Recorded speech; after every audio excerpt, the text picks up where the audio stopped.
Hey guys, so I wanted to tell you guys about my first ever patient experience as a caregiver. So the very first patient that I got assigned to from my caregiving job was actually not a home-based client. It was a patient that was in a facility. So this lady was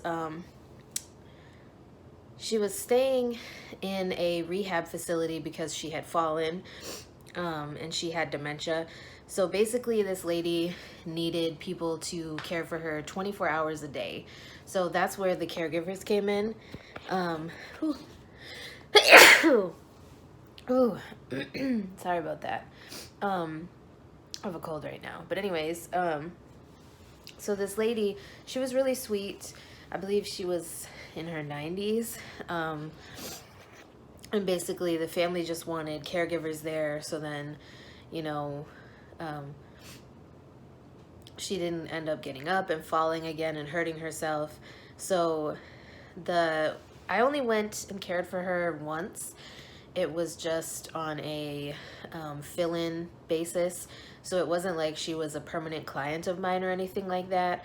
But she was really sweet. It was just hard. It was more like being a sitter, because that's basically all we were there to do, was just make sure that she didn't fall and hurt herself, make sure that she ate dinner and ate lunch, her meals and things like that. The shift that I did was, I believe it was 8 a.m. to 8 p.m. And, you know, it wasn't too bad. It was just, you know, trying to get her to stay in the bed was probably the hardest part of all. And she did get a little combative a couple times. Now, even though I am a CNA, I have my CNA certification, the facility did not want the caregivers to help her to the bathroom or anything like that. So anytime she needed to use the bathroom, I had to call the CNA to come in and help, which is what I was telling you guys in another video that I made about working as a sitter. Sometimes if you're a CNA and you're working a sitter job, you will be responsible for changing, toileting, bathing, dressing, all that stuff. But sometimes facilities, like if you are not in a facility that allows their sitters to do anything other than sit there and watch them and literally make sure that they don't hurt themselves, sometimes they don't want the sitter, even if you have that CNA certification, sometimes they don't want you going and doing the extra stuff because they will have the person's CNA help them out with that.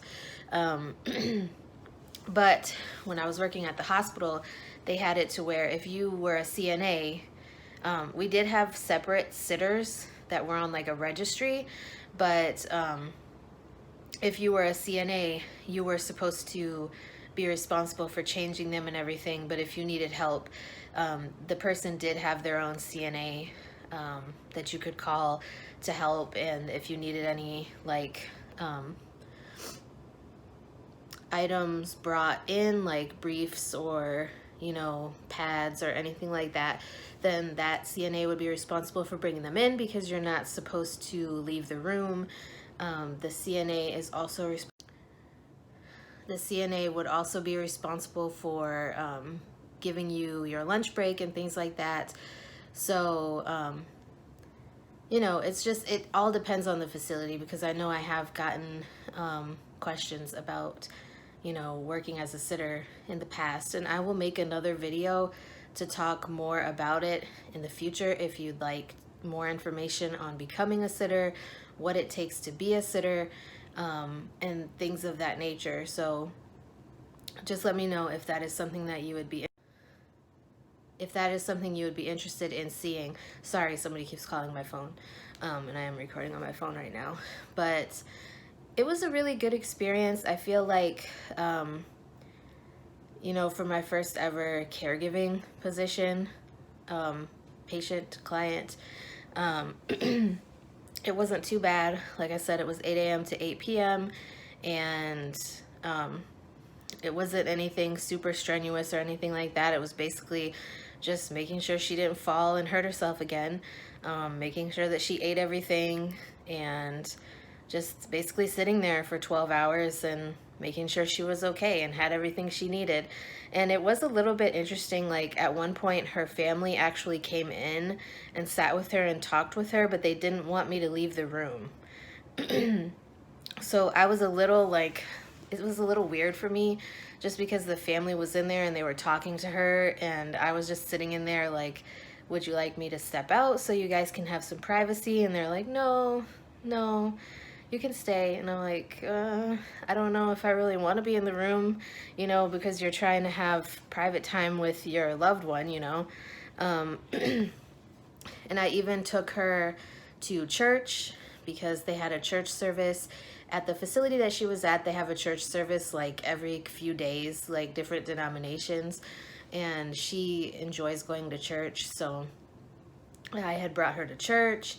You know, we watched TV, we read books, you know, we were looking at magazines.